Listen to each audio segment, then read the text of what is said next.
Well, was the founder of Telegram, Pavel Durov, arrested in France at the behest of the U.S. government, who perhaps was working on behalf of Israel?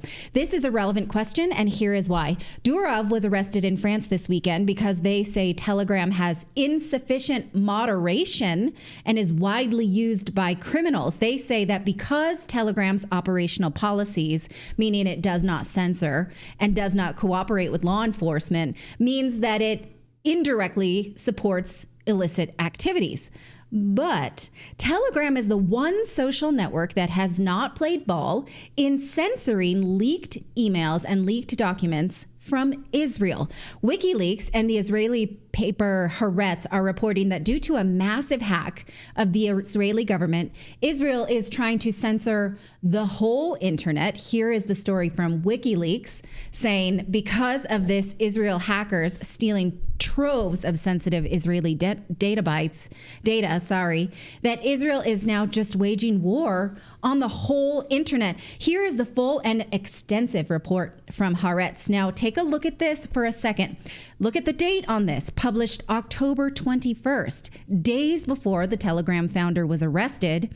And in the lead, it is very clear that Telegram is the place that Israel is not able to control. It says links allowing anyone to download these breached files published on Telegram. Now, what they say here is that it was from Iran, but the story does not prove that, so it's not corroborated. Here is they say who they say the hackers are, that the hackers are pro-Palestinian forces that are often fronts for Iran's semi-official cyber intelligence hackers. They present this with no proof, so we don't know who did it. We just know that it's people with an anti-Israel bent. Or maybe even not an anti-Israel bent. They just want Israel to do better. That's possible too. A lot of Israelis are anti-Israeli government, so let's keep that in mind. Now, later in the piece, we see just how much Telegram is resisting censorship from Israel. It says sources explain that Google or Meta will take down a page if it is shown to be directly linked to Hamas. Amazon will remove a website for hosting terrorist materials. On Telegram, content cannot be taken down with such arguments. Only clearly stolen goods will be taken down, making content claims that only effective route for Israel's legal authorities.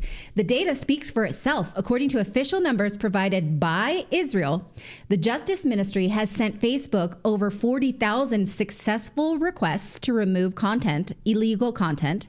They are not pro or anti-Israel posts, but rather content that is illegal by Western standards. Even TikTok has taken down 20,000 posts. Telegram, however, just 13,000. You missed a word. Even TikTok has taken down over 20,000 posts that were flagged by Israel. By Israel. Yeah. So these are the social networks that are playing ball, doing what Israel wants.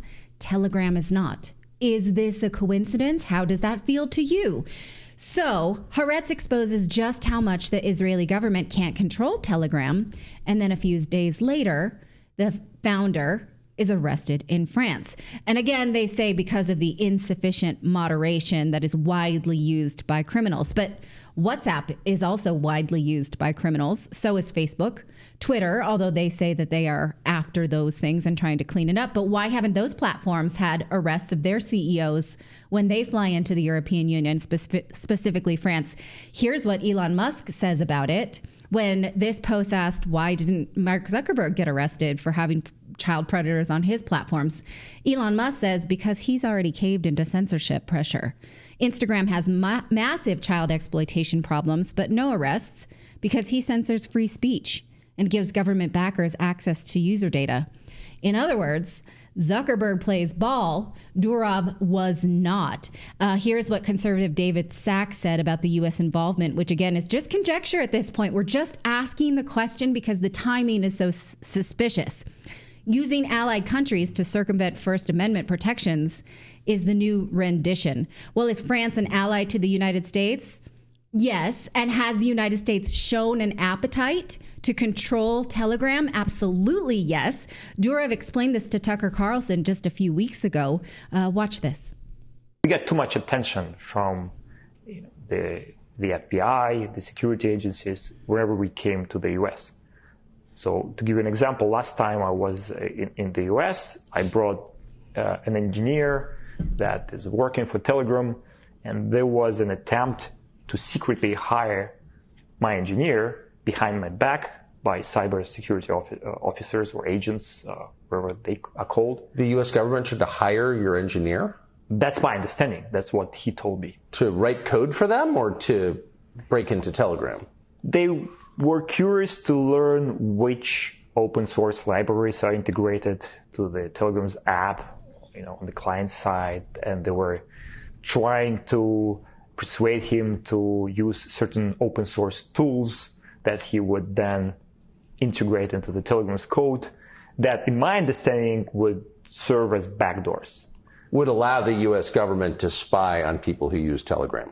The U.S. government, or maybe any other government, because a backdoor is a backdoor regardless of who is using it. That's right. And that's a little surprising to hear. Maybe it's not surprising. It's offensive. You're confident that happened? Yes. There is no reason for my engineer to make up the stories. Also because I personally experienced similar pressure in the US. Whenever I would go to the US, I would have two FBI agents greeting me at the airport, asking questions. One time I was having my breakfast at like 9 a.m. and the FBI showed up at my house that I was renting. And that was quite surprising. And I thought, we're getting too much attention here. It's probably not the best environment to run. Why would had you committed a crime? No, they were interested to learn more about Telegram. They knew I, left Russia.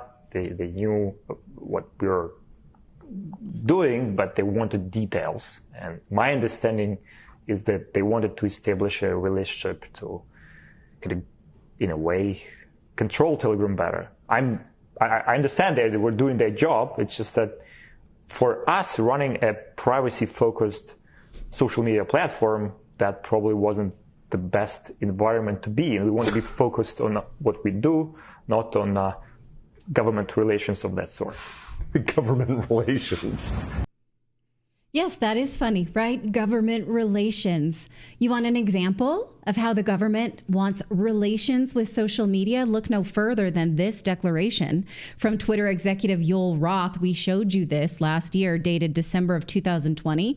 Look it up for yourself. He admits here that he had weekly meetings with the Director of National Intelligence, Department of Homeland Security, the FBI, and industry peers. He admits weekly meetings. So we know that the United States wants these kind of relationships with social media networks. And when they don't get them, ellipsis.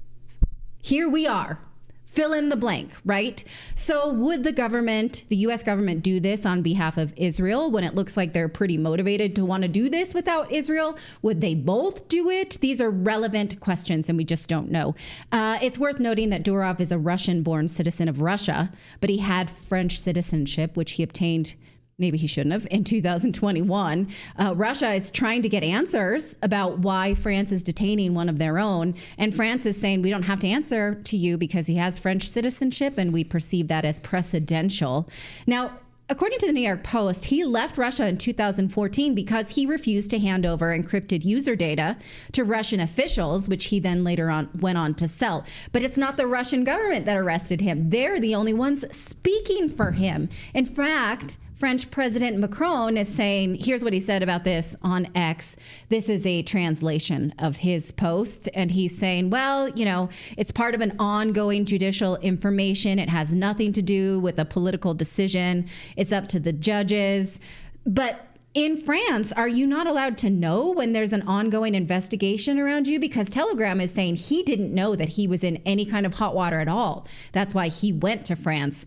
The EU is also not about to push back on this. They're saying, yeah, sorry, we don't comment on individual cases or ongoing investigations. And this is a question for the relevant member state. So, okay, here are two more relevant posts I'd like to share with you about this. The first is from the account End Wokeness about free speech platforms currently under attack. They talk about here Can we go further to the next one? Are you able? Yes. Okay. UK mass arrest for citizens for memes. France arrests the founder of Telegram. Ireland tries to ban mean memes. Brazil, X has to flee because they won't comply with censorship. EU tries to blackmail Elon Musk. The United States, Colonel McGregor is doing the same. The United States, the Department of Justice jails someone for a meme. In Colombia, Maduro blocks all access to X. Free speech is under attack across the globe. Now is the time to fight. If they win, there's no going back.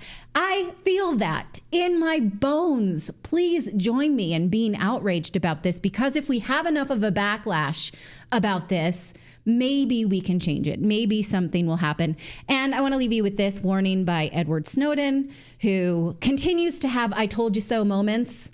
I would say this guy earned himself some, nails it every time, earned himself some I told you so's. Don't you think?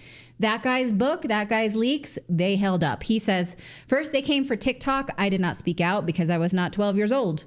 Then they came for the Telegram and I did not speak out because I was using some other app or something. I don't know. Then they came for literally every other platform for dissent and I did not speak out because, bro, how the heck? He didn't say heck. Could I? That's the entire point. Wake up. I don't know what wah He's just saying wake up, wake up, wake up, wake up, wake up. Okay. Entire point. Wake up, everyone. Wake up. That's what Colonel McGregor just said. Wake up. Oh, that's a repeating code. I get it. I mean, this is kind of a positive thing in a way because they're fighting so hard against free speech, which means we're winning. We're winning, so they want to take our victory away by getting rid of what we've been saying. Because, like, you can see on some of these platforms, these narratives are coming out, and they're not going any further anymore. Like we're right. Well, them. And you think about the journalists that we respect that have a large Telegram presence, such as Vanessa Beeley and Eva Bartlett and people like that, who we can actually get the truth that because of Telegram. So yes, maybe that means we're winning or they're more upset about it than ever. But let us know what you think. Who done it at this point? There are credible reasons to pull threads that lead to Western governments. So let us know what you think.